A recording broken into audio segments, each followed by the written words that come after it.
Bem, gente, hoje a gente vai falar um pouco de um assunto um pouco diferente de tudo aquilo que a gente sempre costuma debater.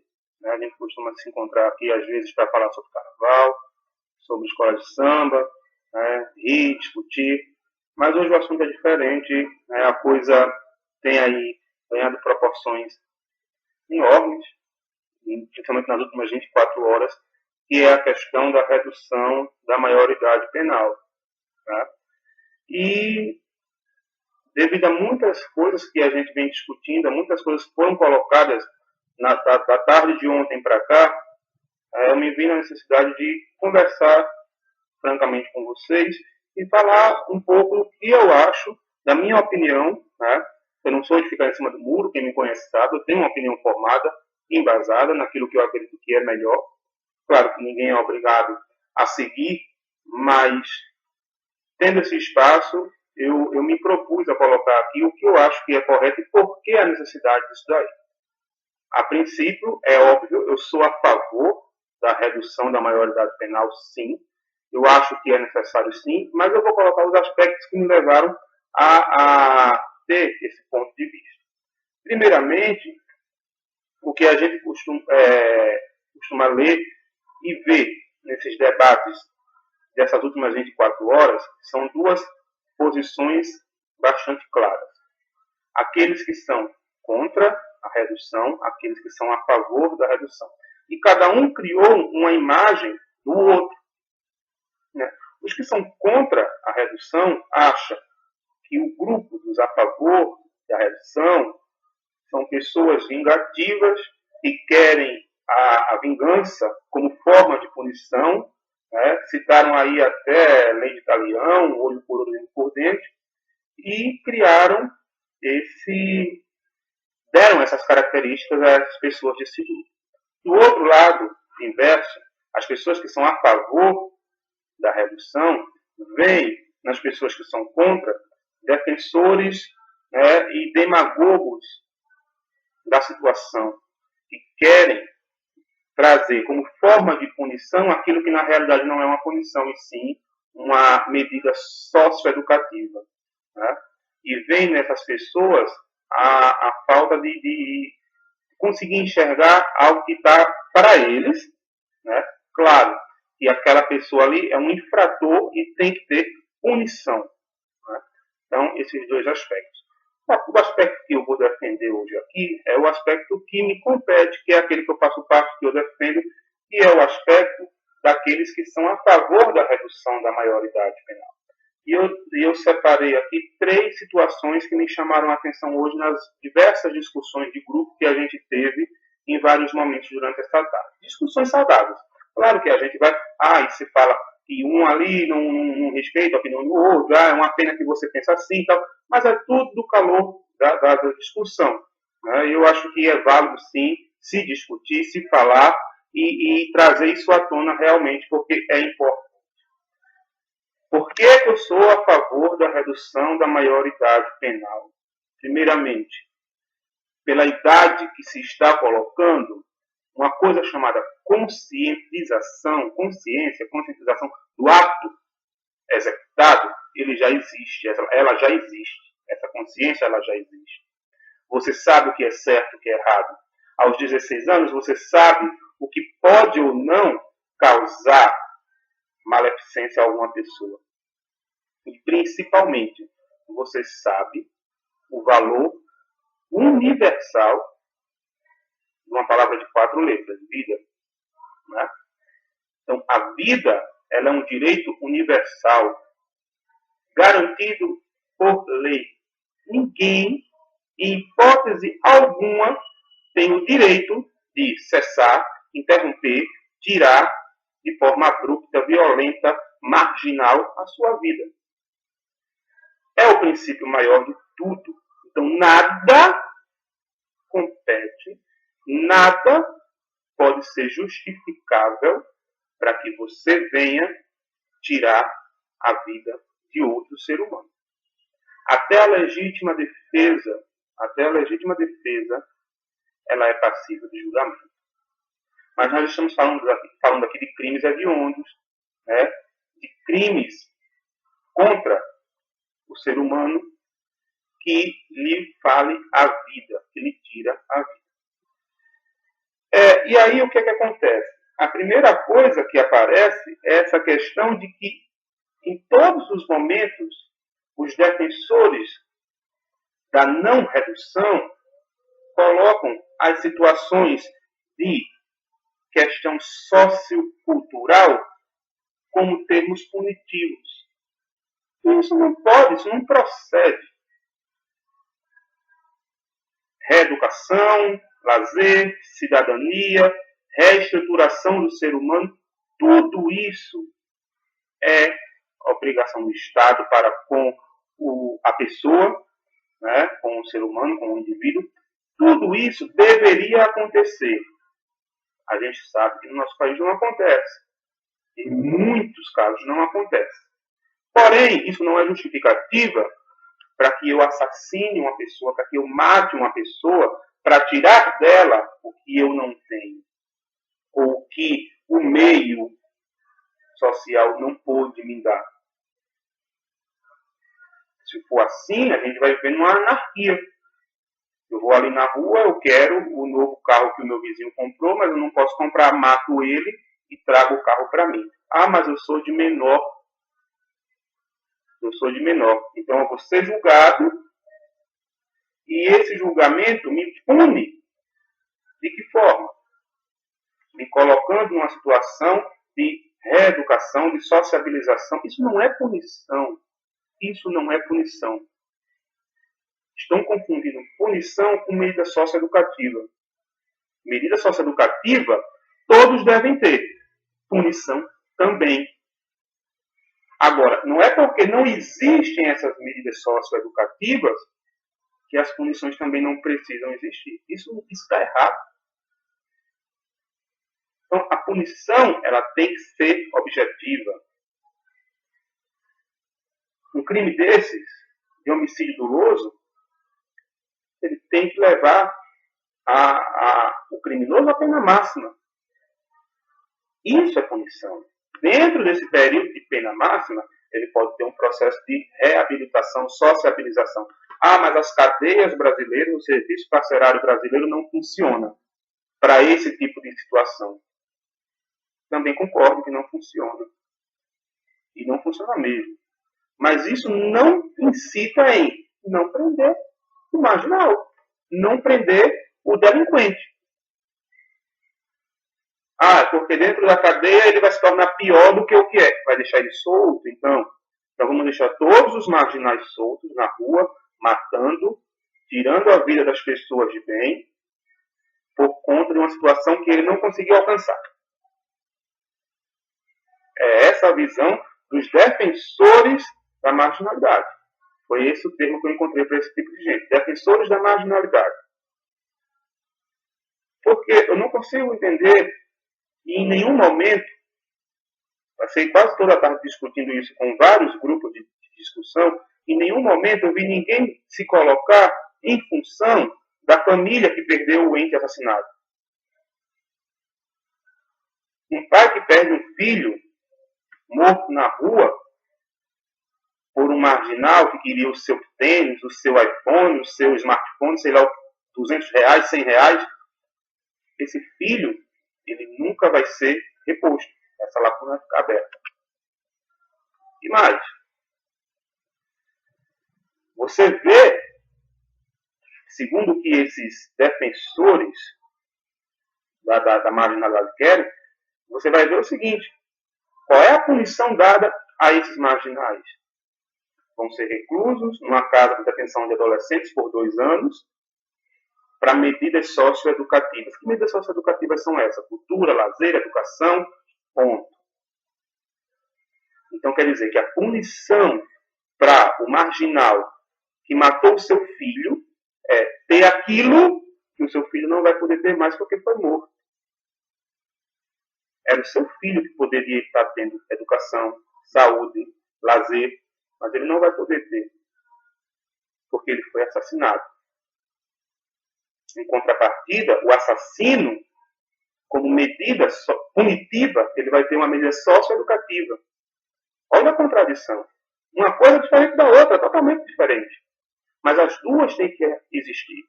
Agora, não é porque a medida socioeducativa não acontece que a medida punitiva também vai deixar de acontecer.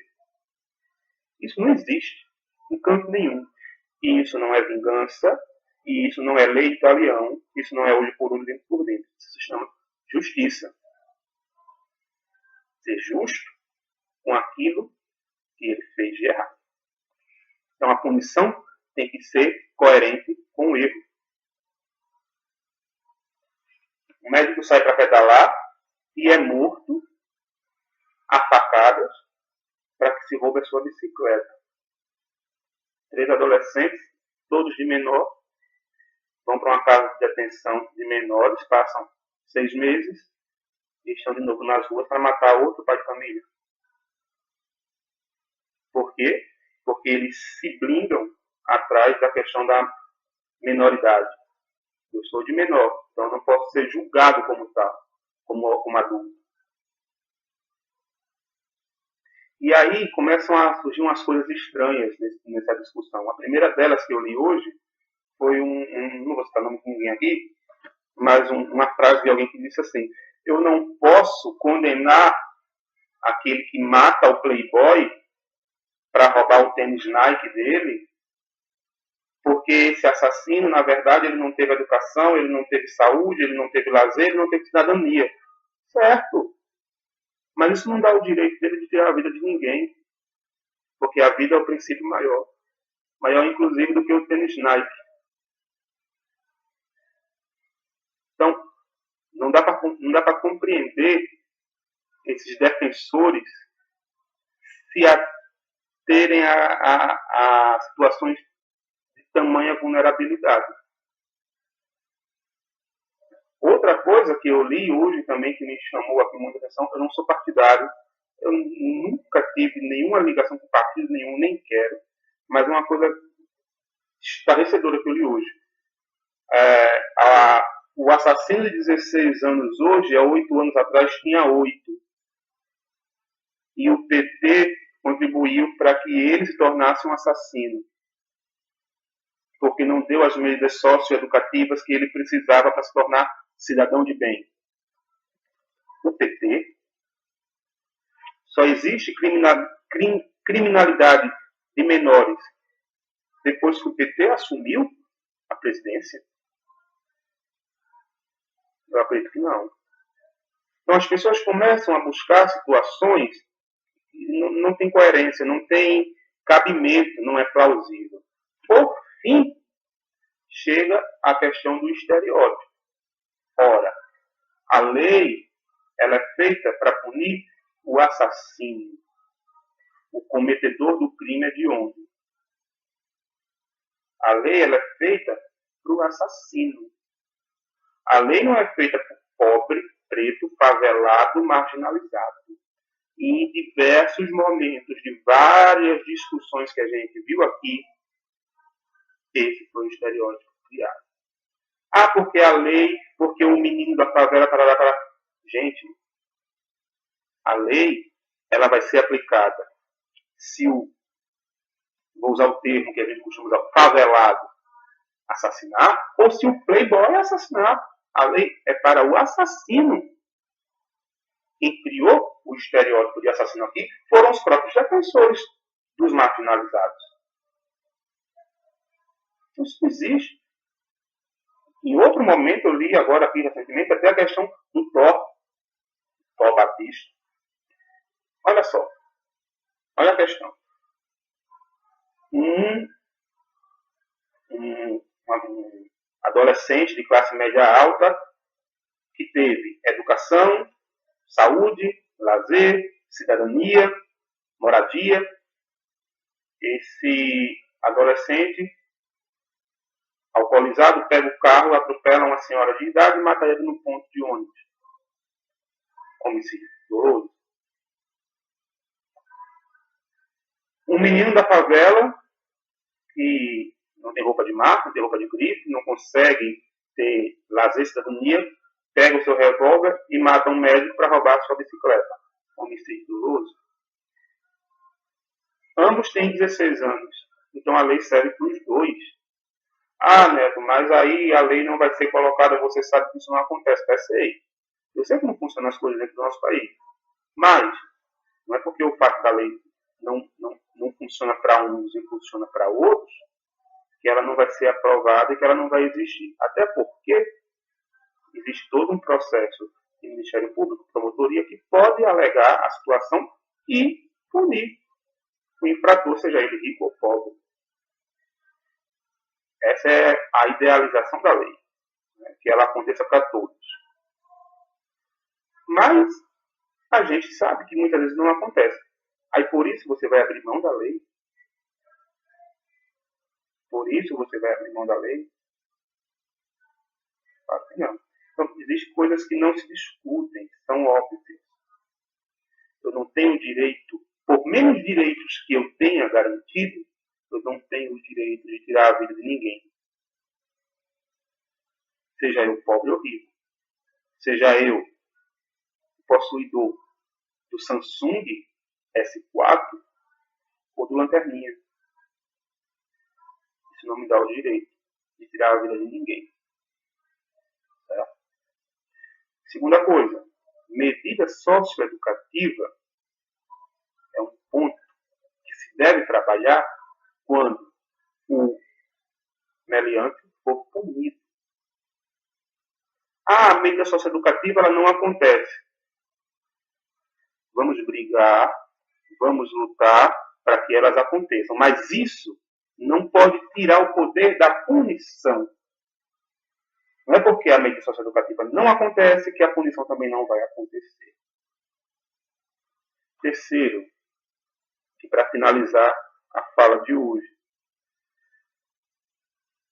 alguém me falou, eu li agora há pouco, sobre você estar trabalhando em cima de hipóteses. E os fatos estão aí. Os fatos nos mostram que a criminalidade no período juvenil e adolescente cresce cada vez mais.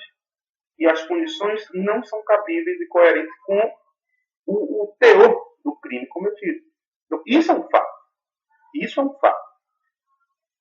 O que não é fato, né? Porque fato não abre espaço para hipótese. Não abre espaço, não tem vulnerabilidade. Fatos são consistentes. Então vocês não podem vir dizer que isso é um fato. Isso não é um fato. Não é fato que todo criminoso menor de idade ele é marginalizado socialmente. Isso não é fato. Isso não é comprovado.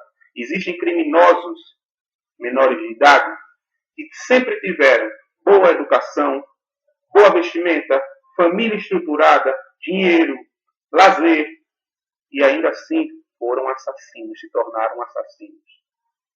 Assim também como existem de menores que tiveram todas essas situações privadas da sua vida e se tornaram também assassinos. E é muito fácil dizer que XYCH se tornou assassino porque não teve uma conduta social perfeita. É muito simples alegar isso ao instinto criminoso do meliante. Mas o mal existe dentro de cada um. E, a partir do momento que você banaliza a vida e a troco de qualquer coisa você tira a vida de qualquer pessoa, não é mais uma medida socioeducativa que vai servir para você. Não é. É do instinto do ser humano. Ele matou por necessidade. A necessidade é maior do que o sentido da vida. A necessidade dele é maior do que a necessidade do outro, que poderia estar vivo.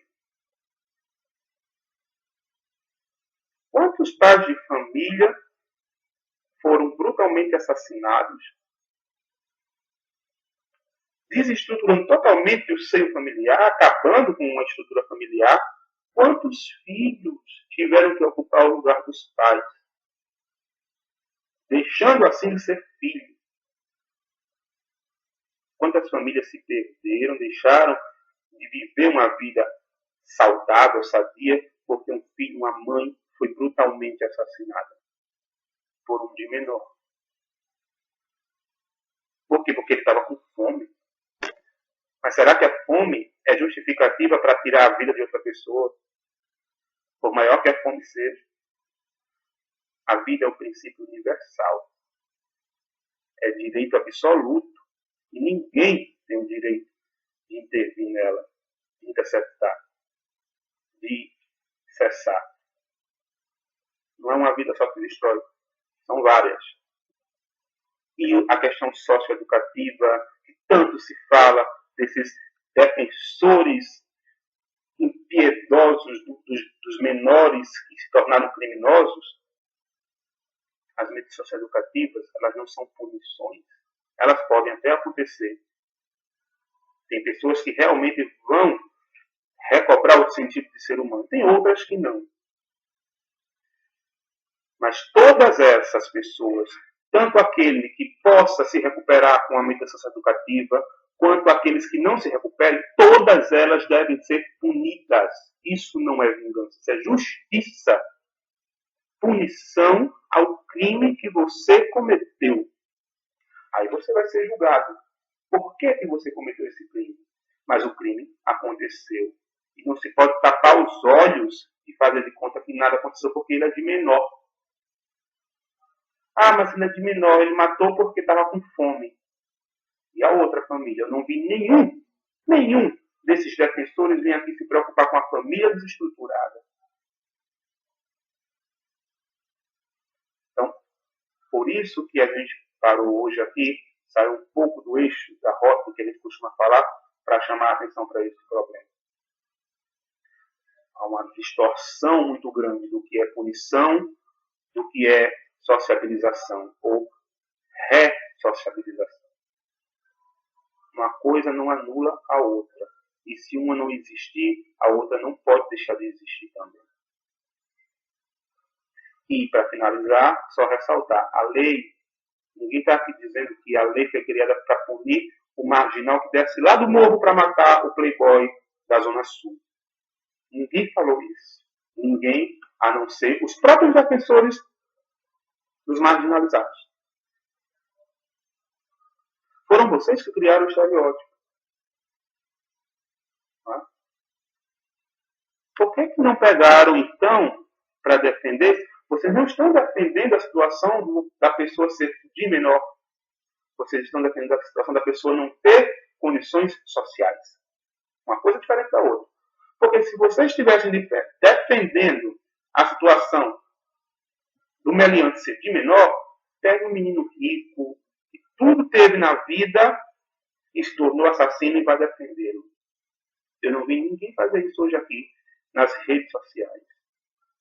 Cada um que abriu a sua boca para defender que era contra a redução da maioridade penal, levou em consideração e criou o estereótipo do menino pobre que nunca teve nada na vida. Mesmo assim, isso não é justificativa para ele matar ninguém.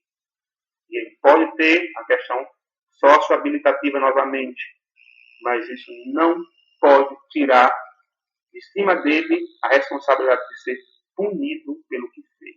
Punido de forma justa.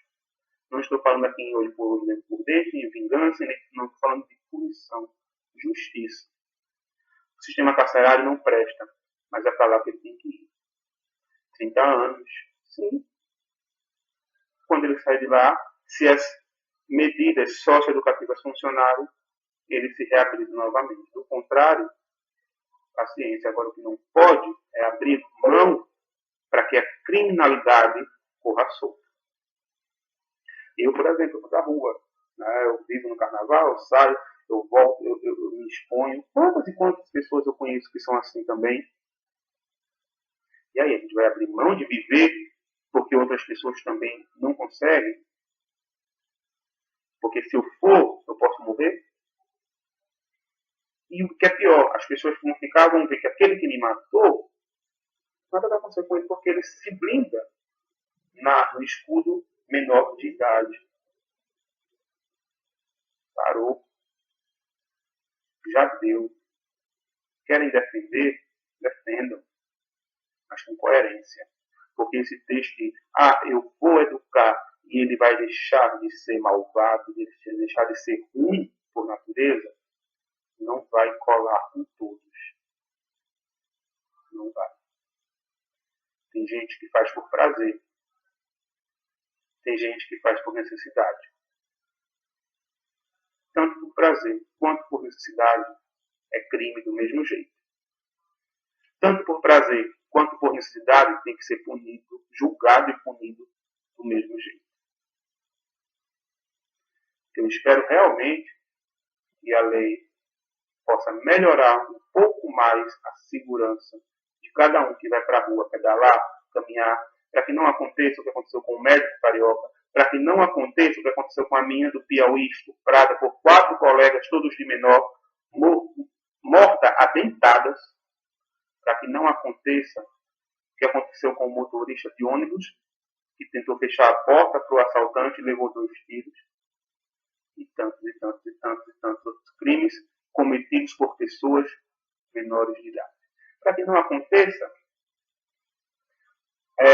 as infrações de playboyzinhos bêbados que matam as pessoas atropeladas. Para que não aconteçam tantos crimes como vem acontecendo e que no final todos esses assassinos se blindam no estereótipo: eu sou menor de idade. Isso tem que acabar. Punição para os bandidos, seja ele da idade que for. Bandido tem que pagar pelo seu crime. É isso aí.